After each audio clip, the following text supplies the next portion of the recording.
Margarita Perez-Yunitis is truly an amazing woman. I grew up born and raised New Yorker, New York City, Woodside, Queens. My husband and I relocated out here in 2010. Been here ever since. I work for the Clark County School District, not a teacher. God bless them. I work inside of the office, so I'm a secretary. Hobbies, I guess would be music. I love to sing.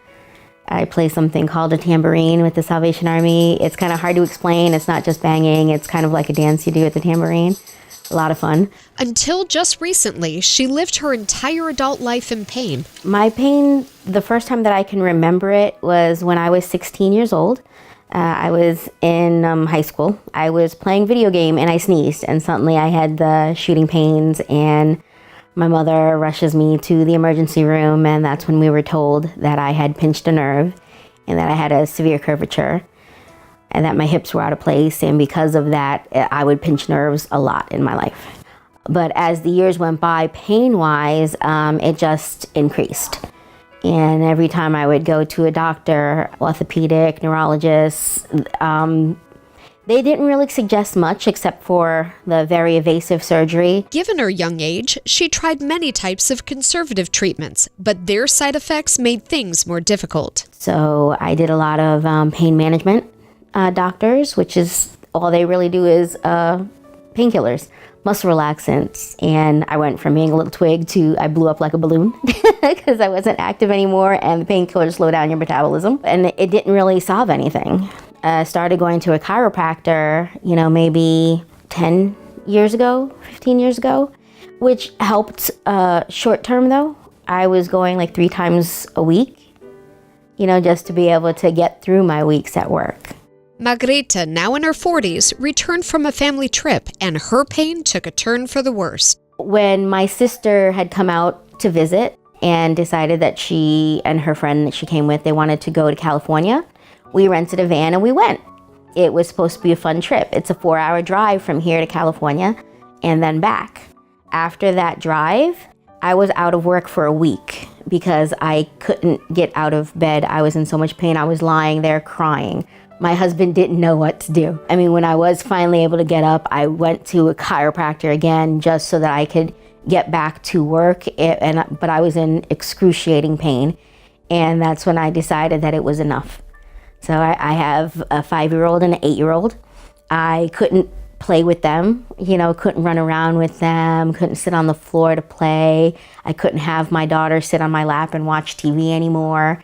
And that's when I decided it was enough, because it wasn't just affecting my life anymore, it was affecting my kids. The pain in my back was in my lower back area, so around my hips, and the pain would radiate down the back of my legs. So it went through my butt and down the back of my legs all the way to the heels of my feet, and in some cases all the way to my toes. It was like electrical shocks. I don't know any other way to describe it. So just electrical shocks at different levels, depending on what step you took, how you turned, how you bent down. I have a pretty high pain threshold because of how long I lived with it. So most of the time, even though I would feel the pain, I didn't really blink twice at it. Most people wouldn't realize it. And then there were the ones where I actually would stop and have to take a deep breath. One time in my office, I actually burst into tears. It hurt so bad. Deciding that something had to be done, Margarita started with her general practitioner, who referred her to an orthopedic specialist. Their suggestion for treatment sounded more like a shot in the dark versus an actual resolution for her pain. I went to my primary doctor, who gave me a referral to an orthopedic doctor. And that orthopedic doctor, after the MRIs were done, told me that I had the back of a 70 to 80-year-old. That's how bad it was. But the doctors, they only wanted to talk about the conventional surgery. They wanted to talk about removing my L5 vertebrae, maybe even the L4, and putting in a cage. And I didn't like how that sounded. They said I would be out of work for 8 weeks, and then there would be physical therapy. And when I went and researched it, because it just didn't sound right to me, it has a 50% success rate. And you have to go back in for surgery every 5 years.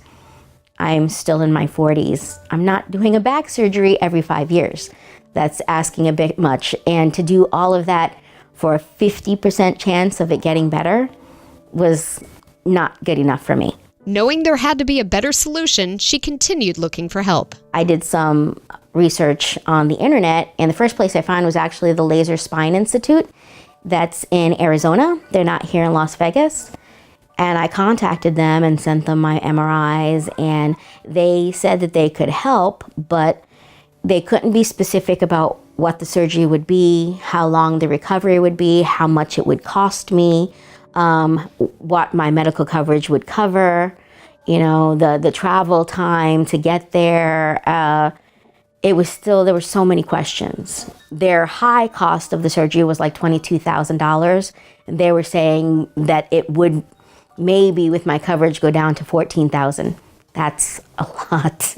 When my husband then saw the commercial again on one of the local channels and Dr. Bonatti was on actually answering questions, and this time my husband wrote down the name so that I can do the research, and they came up. And while doing my research, I saw that they had a 98% success rate, which is awesome, especially for a back surgery. You don't really hear about it getting that high. When I contacted them, they were not vague about anything. They were very on point with the medical coverage, what it covered, what it wouldn't cover.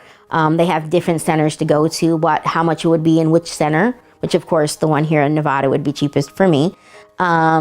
Exactly the price that they told me it was going to be is what I've paid. I haven't paid above or below that. Dr. John Grossmith at the Las Vegas Bonatti Spine Institute returned Margarita's call to discuss her case personally. Having never received such personal attention from another facility, Margarita felt confident to receive the patented Bonatti spine procedures. So he was the one that looked at my films, and he was the one that called me back to tell me what he saw and what he believed the best procedure would be for me, and then we worked from there. As you can imagine, the surgery day was a bit nerve-wracking. I mean, even no matter how prepared you are, you're still going under the knife, and it's scary. So my sister had flown in so that she can help me take care of the kids while I was down, and my husband. She was with me in the room. The nurses came out to talk with me and brought me back. The doctor was right there from the moment I got to the bed, assuring me everything was going to be okay. The two anesthesiologists were also there. They were actually like cracking jokes with me. They were lightening, the mood in the room. They were explaining everything to my sister because Ida lives in Pittsburgh. So it wasn't like she was here for all the consultations. And I'm not a medical person. I can't speak medical jargon, so I couldn't explain everything to her that was explained to me. So they could tell that she looked more nervous than I did. So they were explaining to her what was going to happen, and what the recovery would look like. And even she got a good feel for them. So they were able to keep me calm. My sister's a minister, so like when Ida stopped to pray, and pray for them too. Some people might get offended at stuff like that, but they were very nice about the whole thing. The recovery process was surprisingly easy for Margarita. She was amazed at the speed at which she was getting back to her daily routine. I've been in pain for so long, to get up and not have the pain was like mind-boggling. I was hoping for relief. I wasn't expecting that much relief. So it was funny. After the first day, you go home and you sleep pretty much that whole day. And then the next day we went back in and they took the drain out. And the nurse, John, that was there, was telling my sister and I, don't get crazy. Don't walk a whole mall, because you're still recovering. You're going to feel good. And I'm like, oh, he's exaggerating. He was not exaggerating. By the third day, I was up and walking around and like, wow, I'm putting my foot on the floor and I'm not getting the shooting pain. I kept waiting for like the next shoe to fall, but it didn't. Margarita has returned to the things that she was forced to stop doing many years ago, and now she's enjoying every moment spent with her family. The pain progressed through the years. It's hard to pinpoint exactly when I stopped being able to do certain things. In my younger years, I was very active, and just slowly as the years went by, things would hurt and I would just stop doing them. About a year before the surgery, I had pretty much stopped doing everything. I wasn't playing in any band anymore. I wasn't teaching timbrels to children anymore. I wasn't singing in a choir because standing, to sing in the choir just hurt. I wasn't sitting down on the ground and playing with the kids, wasn't running around in the park with them. Now, I'm able to do that stuff again. I mean, I'm not teaching classes anymore, but I can get up and play again like I used to. I've been speaking to my church about joining the choir now. So, because I can stand again, so when they're standing and singing and moving around to the music, I can do it. I'm not restricted anymore. Jada can climb in my lap again. I can pick her up. I haven't been able to do that in a long time. It's a good feeling.